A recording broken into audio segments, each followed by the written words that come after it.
Sri Sachidananda Sadguru Sainath Maharaj Ki Jai.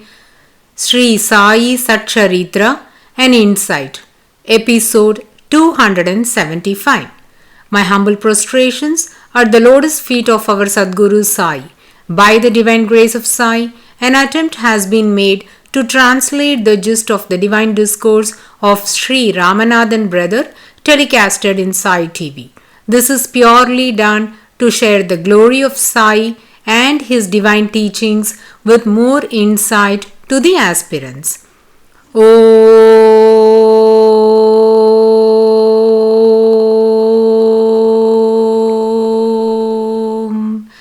Gurur Brahma Gurur Vishnuhu Gurur Devo Maheshwaraha Gurur Sakshat Parabrahmam Tasmai Shri Gurave Namaha. Devotees, we are in the concluding part of chapter 38 of Sri Sai SATCHARITRA, in which Hemat Panji beautifully describes Kala or hodgepodge. This describes the method in which the food is consecrated and distributed to the devotees. Baba's compassion is that of a mother, and we have listened to various miracles that reveal his motherly love.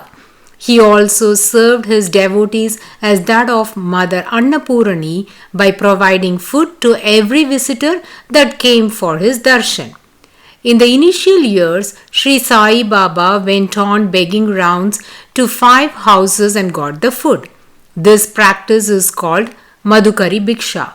Madhukari denotes bees, as the bees suck a very small portion of honey from each flower without causing any damage to it. Similarly, Sri Sai Maharaj, to not give any burden to one single householder, begged food from 5 houses. The food thus collected by Sri Sainatha in his joli bag and tumbrel was placed inside the kolamba, that is a mud pot, and was mixed well by him using his holy hand.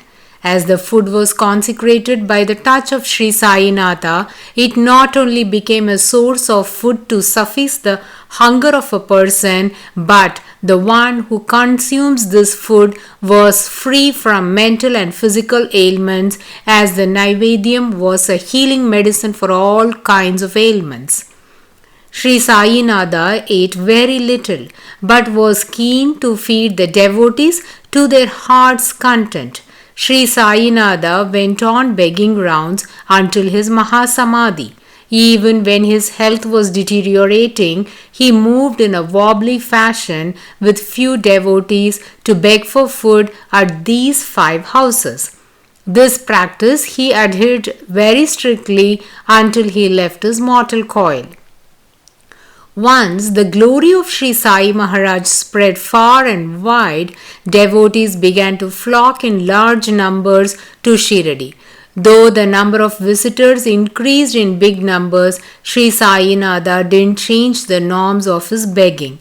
That is, he never begged from a house other than these 5, but sometimes has gone many rounds of begging and has ended up getting food 5 to 6 times in each houses also. The food thus collected sufficed all the devotees that came for his darshan. This act of Sri Sainatha reveals the compassionate nature of Mother Annapurni in providing food to all. Sri Sai Baba is an embodiment of compassion. His love for his devotees even surpassed the love of a worldly mother. This compassion brings millions of people as his devotees. If one had to reap blessings of Sri Sai Baba based on their spiritual evolution or merits from their past birth, then many of us can never become worthy of his blessings.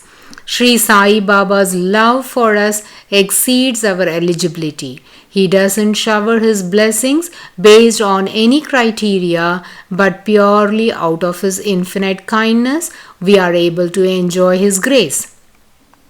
Sri Sainatha's heart is softer than butter that melts hearing us chant his name. A simple remembrance of his name would reap boundless benefits to the devotees. Sri Sai Baba forgives our misdeeds and never forsakes us as that of a mother to her notorious child.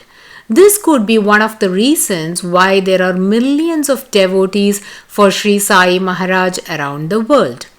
After 1910, hundreds of devotees came to Shirdi for Sri Sainatha's darshan. From then, Sri Sai Baba began to cook food for his devotees. He, being a celibate, took all the pains to feed his devotees without troubling the householders. As per the Shastras, it is the responsibility of the householder to feed the renunciant, as they are not supposed to indulge in preparing their own food, whereas Sri Sai Maharaj surpassed this rule and began to cook food for his devotees. The vessels known as handi were used by Sri Sainatha in cooking this prasadam, and we listened in detail about these in the earlier episodes. As years rolled by, devotees began to flood to Shirdi, and as scriptures say, one should never go to meet a saint empty-handed. The devotees brought fruits, varieties of eatables, and cooked food to offer. These fruits and snacks were consecrated and distributed to all the devotees. The cooked food was also mixed with the food in the kolamba. Thus, the kala or hodgepodge was served to one and all, says Hemat Panji. He continues to narrate an interesting incident that took place around August 1918. Hemat Panji came to Shirdi for Sainatha's darshan and had the greatest blessing to have the food thus consecrated by Sri Sai Baba. After the food was served to the devotees, Sri Sai Maharaj gave a cup of buttermilk to Hemat Panji to drink. Hemat Panji had eaten the food to his full tummy.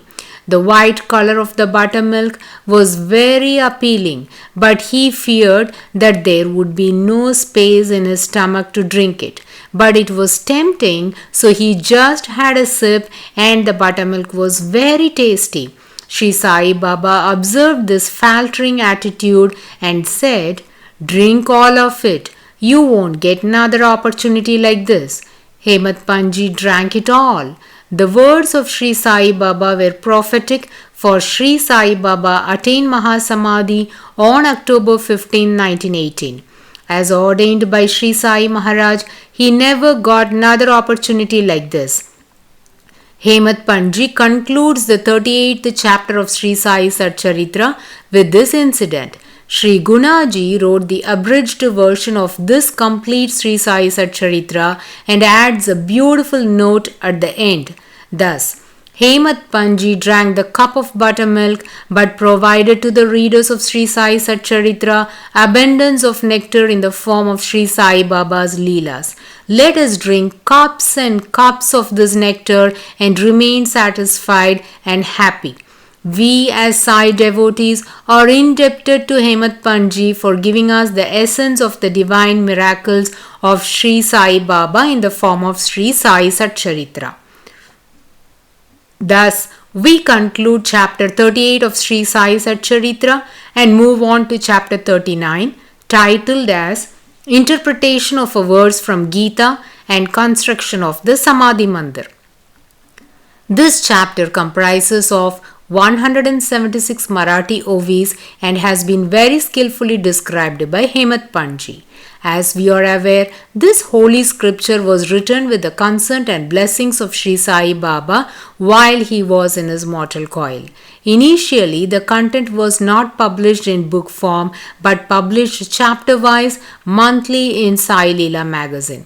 In that series, when chapter 39 was published, many devotees that read this chapter were amazed at the discourse given by Sri Sai Baba on the essence of the verse from Bhagavad Gita, while few were skeptical and thought Hemat Panji is exaggerating on this topic owing to the faith and devotion he has on Sri Sai Maharaj. These reviews reached Hemant Panji and he clarified that the content of this book is not merely his compilation, but as Sri Sai Maharaj has proclaimed, he wrote down his own stories for the welfare of the devotees. So, as per the will of Sri Sai Maharaj, the Leelas are jotted down in this book using him as an instrument.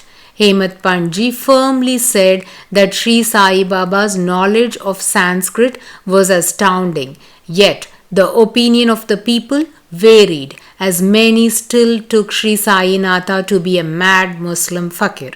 They couldn't believe the fact that Sri Sai Maharaj would even know Sanskrit or the verses from Bhagavad Gita. It was challenging to educate the people or change their perspective about Sri Sai Natha on this subject.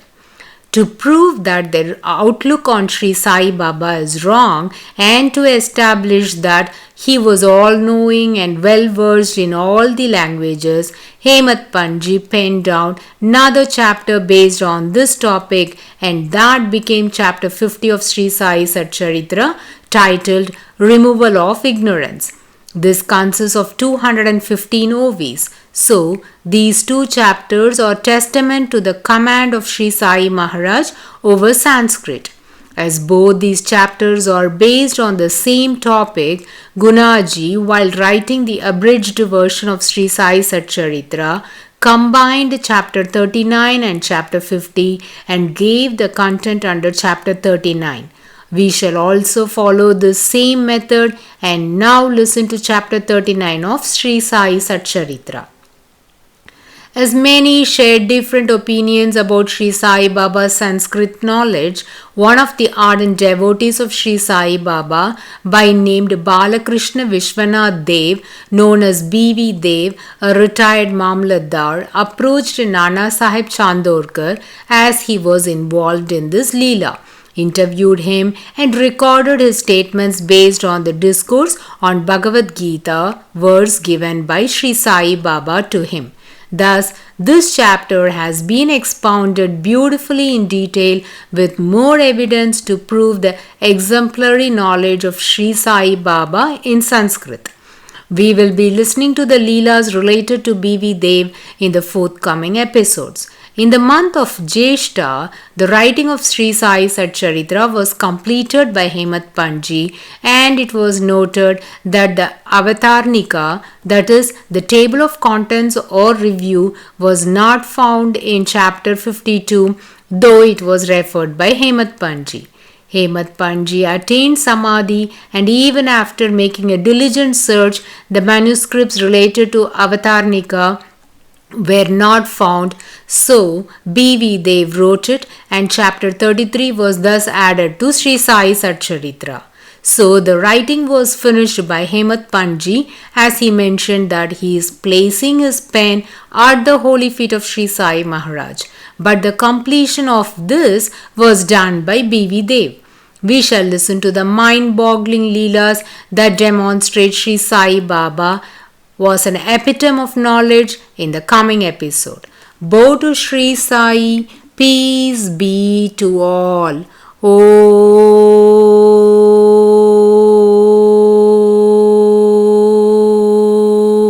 Om Sai Ram.